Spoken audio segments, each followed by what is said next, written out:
अस्सलाम वालेकुम दोस्तो, मां आहियां हनीफ़ सोडर। अव्हांखे अव्हां जे यूट्यूब चैनल में भली कार चवां थो। दोस्तो, अॼु पाण जेको किताब पढ़ी रहिया आहियूं उन जो नालो आहे दीवारुनि जे दुनिया पोयां। दरअसल ही जेल डायरी आहे जंहिंजो लेखक सिंध जो नाले वारो लेखक अयूब खोसो आहे। जी दोस्तो, अयूब खोसो। हालांकि इन जेल डायरी में लिखियल मार्च महीने जा समूरा हिसा असीं पढ़ी चुका आहियूं। अॼु पाण अप्रैल महीने जा वर्क पढ़ंदासीं। 11 अप्रैल सुबुह जो थर जो हिकिड़ो 14 साल क़ैद जी सज़ा भोॻींदड़ सांगो ठकुर दस्तूर मुताबिक़ पंहिंजे ऐं मुंहिंजे लाइ चांहि तयारु करे आणे थो। असीं चुहच साए अंब जे वण हेठां बेंच ते वेही चांहि जा ढुक भरींदे अहवालनि खे ओढ़ियूं था।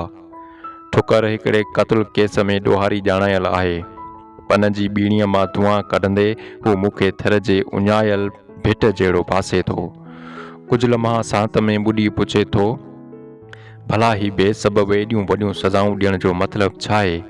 मुंहिंजे वजूद मां हिकिड़ो टहक निकिरी उॾामणु चाहे थो, पर हुन जी मासूमियत खे ॾिसी ॿाहिरि निकिरण जो इरादो मनसूख़ करे छॾे थो। चवांसि थो, ठकुर, जॾहिं का ज़मीन या को निज़ाम तब्दील थियणु चाहींदो आहे तॾहिं अहिड़ा सिलसिला शुरू थी वेंदा आहिनि।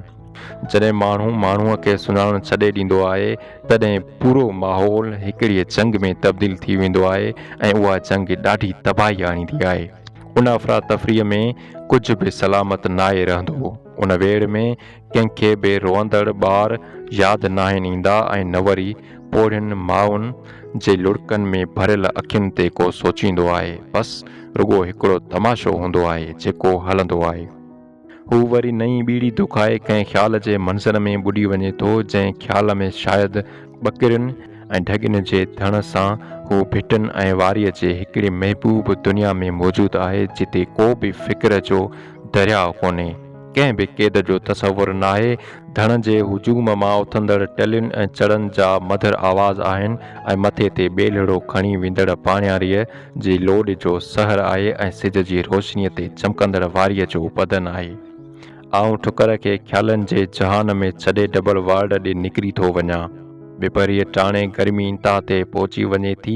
कैदी पघर में ॿुॾी वञनि था, मथां वरी ज़ुल्म उहो जो बिजली बि हली थी वञे। इन करे किथे वेहणु महाल थी पवे थो। उन समय तरक़ी पसंद पार्टी विंग जो अॻवान अल्ताफ़ जसकाणी ऐं आऊं बि क्लास जे अंब जे हेठि कुर्सियूं लॻाए कचहरी करियूं था। असांजे ख़्यालनि जी ॾे-वठ जो मौज़ू सिंध जी क़ौमी सियासत ऐं क़ौमपरस्ती रहे थी। हिकिड़ो ख़ूबसूरत बामक़सद वीचारनि जो सिलसिलो उन गर्मीअ जे शिदत जे अहसास खे परे धिके छॾे थो। अल्ताफ़ जसकाणी जी तरक़ी पसंद सोच ऐं नज़रियो मुतासिर कंदड़ रहे थो। हिन कचहरीअ में दिली सुराही महसूस थिए थी। शाम जो कारी फैक्ट्रीअ जे पथर ते वेही फुर जे 5 केसनि में मुलविस दोस्त अमीन पंहिंजे मोहबतुनि जा वर्क वराईंदे ॿुधाए थो, हुन जो नालो नसरीन हो। हूअ निकाब लॻाए घुमंदी हुई, पर मूं हुनखे नकाब खां बग़ैर बि ॾिठो हो। हूअ ॾाढी हसीन हुई, हुन में गज़ब जो जादू हो, जंहिं करे आऊं हुन ॾे छिकिजी वियुसि। मूं 2 दफ़ा हुन सां घिटीअ में ॻाल्हाइण जी कोशिशि कई, हुनखे कुझु लफ़्ज़ बि चया, पर हूअ ॿुधणु अणॿुधो करे हली वई। नेठि 3 दफ़ो मूं हुनखे ख़त लिखियो, जंहिंजी मोट में हुन हिकु दफ़ो घिटीअ में बीही मूंखे गर्मी ॾेखारींदे उर्दूअ में चयो त तोखे शर्म नथो अचे, हरू भरू छो थो पंहिंजो ऐं मुंहिंजो वक़्तु बर्बादु करीं। मूं हुनखे चयो त ॻाल्हि शर्म जी आहे या नाहे, इनखे छॾ खणी, को ज़ोर कोन्हे। बसि तूं हिकु दफ़ो उहो निकाब लाहे पंहिंजे हथनि सां मूंखे पंहिंजो चहिरो ॾेखार। उन खां पोइ आऊं वाइदो थो करियां त वरी कॾहिं तुंहिंजे साम्हूं न ईंदुसि। चयाईं, तो मुंहिंजो मुंहुं ॾिठो आहे, बाक़ी बकवास छाजी आहे? चयुमि, इहा मुंहिंजी तोखां आख़िरी तक़ाज़ा आहे। हुन कुझु सोचे पंहिंजे चहिरे जो निकाब परे कयो। मूं घूरे हुनखे ॾिठो ऐं पोइ हूअ हली वई। उन खां पोइ हूअ जे किथे साम्हूं नज़र बि ईंदी हुई त आऊं रस्तो छॾे वेंदो हुउसि। 2 सालनि जो अरसो गुज़री वियो। ओचितो हूअ मूंखे पंहिंजी भेण ऐं नंढे भाउ सां गॾु हैदराबाद जे रस्ते ते मिली। उन वक़्तु मां हिकु दोस्त सां फुर जे कार में सवार हुउसि। मूं कार हुननि वटि रोकराई। हुननि मूंखे सुञातो, संदन सुठी ख़िदमत चाकरी बि कयमि। ईअं हू वापसि पंहिंजे शहर हलिया विया। वरी हिकु अरसो गुज़री वियो ऐं असां किथे न मिलियासीं। हिक ॾींहुं वेठे वेठे रंग रलियूं मल्हाइण जो शौक़ु थियो, सो पंहिंजे शहर जूं औरतूं सप्लाई कंदड़ दलाल सां राब्तो करे कंहिं औरत खे आणण जो चयुमि। हुन बुकिंग कई ऐं आउं पंहिंजी जाइ ते इंतज़ारु करण लॻुसि। राति जो दलाल हिकिड़ी औरत खे वठी आयो, उन खे जाइ अंदरि छॾे पाण ॿाहिरां ई हलियो वियो। जॾहिं हुन औरत पंहिंजो बुरको लाहे मुंहिंजे पेरनि अॻियां फिटो कयो त मुंहिंजे पेरनि हेठां ज़मीन निकिरी वई, छो जो साम्हूं का ॿी औरत न पर नसरीन बीठल हुई। आउं हुन जी कथा खे ॿुधी मुरकां थो ऐं हू बि हिकु वॾो टहक ॾेई पकेड़े छॾे थो। सांझ थी वञे थी पर बिजली नथी मोटे ऐं राति जो 9 बजे मस मस बिजली मुंहुं ॾेखारे थी, जंहिं करे कुझु वञी ॻाल्हि ठहे थी। राति जो ॾींहं जे गर्मीअ जो अहसासु बदन में रुलंदो रहे थो। राति में गर्मीअ जो अहसासु मौजूदु रहे थो, जंहिं करे देरि ताईं निंड अखियुनि जे वेझो नथी अचे। मूंखे महसूसु थिए थो आउं कंहिं ट्रेन जो अधीअ राति जो रहिजी वियल अकेलो मुसाफ़िरु आहियां। ट्रेन बीहण बिना गुज़री वई आहे ऐं हाणे तन्हाईअ सां झेड़ो करिणो आहे। कोली पार्टनर निंड जे बखन में ॾिसां थो, लोही दरवाज़े मां ॿाहिरि जी ईंदड़ रोशनी जो हल्को परदो खोलीअ जे अंदरि हल्को अणलिखो सोचरो विखेरींदो रहे थो। हिकु सिपाही चकर ॾींदे खोलीअ में निहार विझे थो ऐं सभिनी खे सुतल ॾिसी अॻियां हलियो वञे थो। हिकु अणलिखी मुर्क चपनि ते मोटी अचे थी।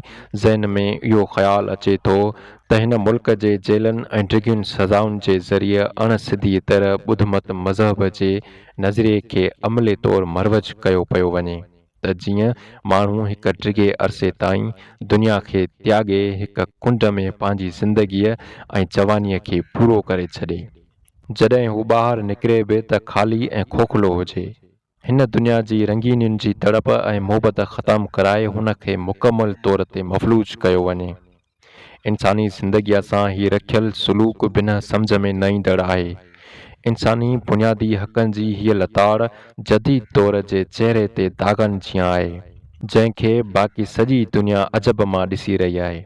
इंसानी ज़िंदगी खे ज़लील करण जो कंहिं बेरहम तसलसल हिकु ज़माने खां जारी आहे, जंहिं ते सोचण जी कंहिं वटि बि फ़ुर्सत कान्हे। सॼो वक़्तु जानवरनि जीअं घाड़ींदड़ अनेक इंसान हिकिड़ो अजीब सवालु आहिनि। उन खां बि वॾो भोॻ इहो बि आहे जो हिते हिन जेल में हिकु अहिड़ो क़ैदी बि आहे जेको 1991 खां जेल में बांदी आहे। मज़े जहिड़ी ॻाल्हि त हुन ते 1997 ईस्वी जे खून जी FIR कटी वई आहे, जंहिं में बांदी रही हुन ॿाहिरि वञी खून कयो आहे। इहा ॻाल्हि कानून खे ख़बर नाहे कहिड़ीअ तरह सम्झ में आई आहे, पर इहा ॻाल्हि घटि में घटि आम माण्हूअ जे सम्झ खां ॿाहिरि आहे।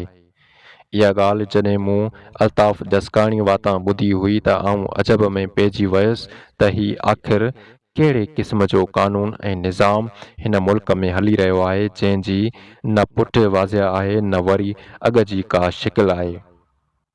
बसि माण्हू ग़ुलाम आहे, ॿियो कुझु बि न आहे।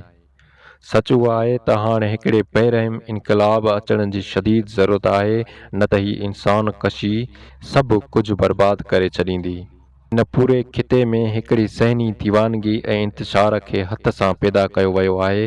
माण्हुनि खे घटिया क़िस्म जे नज़रियनि जो नशो ॾेई आपे ऐं इंसानियत मां निकिरण ऐं कढण लाइ हिकु रस्ते ॾियण जी अमली कोशिश कई वई आहे, जंहिंखां पोइ नफ़रत जो ॿारणु ज़हननि में पकड़ियो आहे ऐं मुसलसिल रत वियो आहे। हिकु सोचियल सम्झियल साज़िश तहत हिन खिते जो अमुन तबाह कयो वियो आहे ऐं मुहबत जे वजूद खे ज़ख़्मी ऐं रतो छाण करण जो सिलसिलो हलंदो रहियो आहे। इन सॼी साज़िश जे पोयां के ख़ासि क़ुवतूं आहिनि जिन वेढ़ायो ऐं तमाशो ॾिसो वारो किरदारु अदा कयो आहे, पर अलमियो उहो आहे जो कंहिं बि उन रहज़नीअ ते संजीदगी अख़्तियार नाहे कई। हर ख़ूबसूरत नज़रियो हिन वक़्तु हिन पूरे खिते मां अणलभ थी चुको आहे, जॾहिं त उन जी जाइ ते वहशतूं अॻु भरियूं आहिनि। ईअं जाग में का आग ॿरंदी थी रहे, राति मुरकंदी ऐं महकंदी थी रहे। सिपाही वक़्त ब वक़्तु चकर हणंदा था रहनि। हिकु डिघी ख़ामोशीअ में जेल जो माहौल कंहिं ख़ौफ़नाक फ़िल्म जे मंज़रनि जहिड़ो महसूसु थींदो थो रहे। राति जे हैरान चहिरे जो हुस्न बहरहाल पोइ बि अखियुनि खां लिको रहे थो।